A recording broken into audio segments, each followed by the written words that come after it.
Next tonight, the big data grab and elections, and a former insider speaking out, describing to ABC News tactics used to collect personal information on Facebook and use it to influence voters. ABC's James Longman with that interview. Tonight, a data company tied to President Trump's 2016 campaign is under investigation by Facebook, accused by the internet giant of mishandling more than 50 million Americans' personal information. If you are looking at trying to create information weapons, the battle space that you operate in is social media. That is where the fight happens. In 2014, when just 24 years old, self-confessed politics geek Chris Wiley worked for that company, Cambridge Analytica. The organization helps political candidates better target voters online.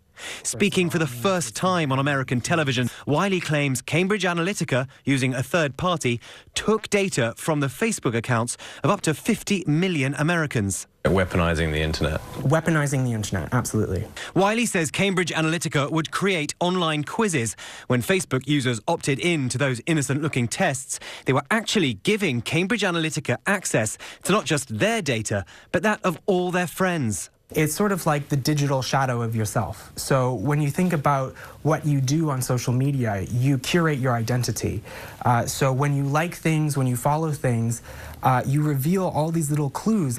And if we have enough of those clues, we can start to develop a portrait of who you are. And armed with that info, Wiley says the company had a questionable power. Cambridge Analytica will try to pick at whatever mental weakness or vulnerability that we think you have and try to warp your perception of what's real around you. Now, Facebook has banned Chris Wiley, that third party, and Cambridge Analytica. The company denies any wrongdoing and says it doesn't use or hold Facebook data.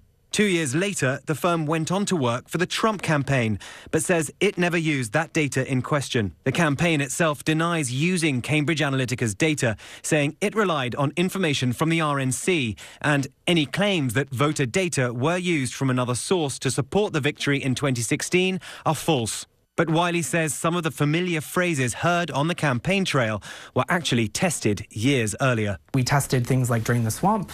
We started testing before really they gained prominence in American political discourse. Wiley left the company after about a year on bad terms. He said he's coming forward now because he feels bad about the impact of his work, particularly following the US election. Tom? On tonight, and to new undercover video here involving a company hired by the Trump campaign, a company that allegedly got its hands on up to 50 million Facebook accounts here in the U.S. without you knowing. Your likes, your religion, your friends, and then using that information to try to sway your vote. ABC's Chief Justice correspondent Pierre Thomas with the video tonight and what that company also allegedly offered. Tonight, new undercover video from Britain's Channel 4. Making headlines today, reporters posing as foreigners with political ambitions are meeting with Cambridge Analytica. The political data firm with ties to the Trump campaign is making a sales pitch to potential clients. If you're collecting data on people and you're profiling them, that gives you more insight that you can use to know how to segment the population, to give them messaging about issues that they care about. And we use that in America. Cambridge Analytica is the company behind that growing scandal involving Facebook and how the profiles of 50 million of the social media's company's users may have been obtained without them knowing. The reporters even meet this man, Alexander Nix, one of the company's founders, who promises to send an attractive woman to trap a rival candidate. Send some girls around to the candidate's house, bring some Ukrainians in on holiday with us. I'm just giving you examples of what can happen, what can be done, and what has been done. Tonight, Nix is saying he was playing along and had no intentions of breaking any laws. Tonight, questions about Cambridge Analytica's ties to the Trump campaign.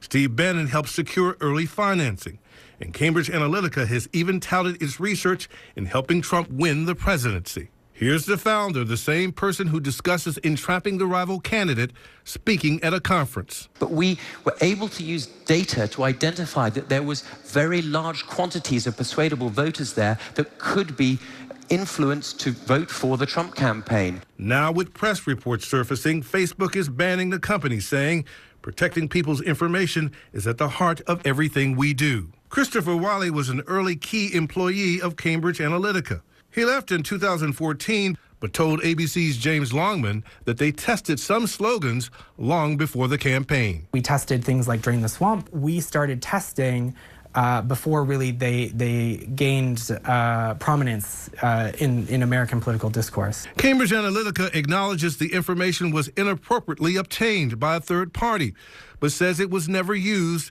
and deleted as soon as they learned there was a problem. And the company is blaming this man, Alexander Kogan, a researcher hired as a contractor described as a Russian American. How concerned are you that Cambridge Analytica may have ties to Russia?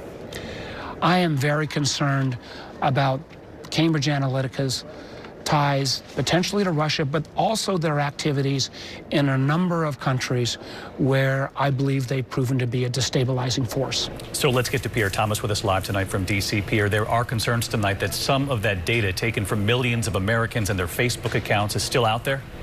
That's right, David. Cambridge Analytica is claiming they deleted all this voter information. But tonight, Facebook is not taking their word, announcing they've hired investigators to figure out exactly what happened, David. Pierre, thank you. And that trouble for Facebook helping to send the stock market much lower today. Shares of Facebook falling 12 points. That's nearly 7% of its value. The Dow losing 335 points to finish at 24,610.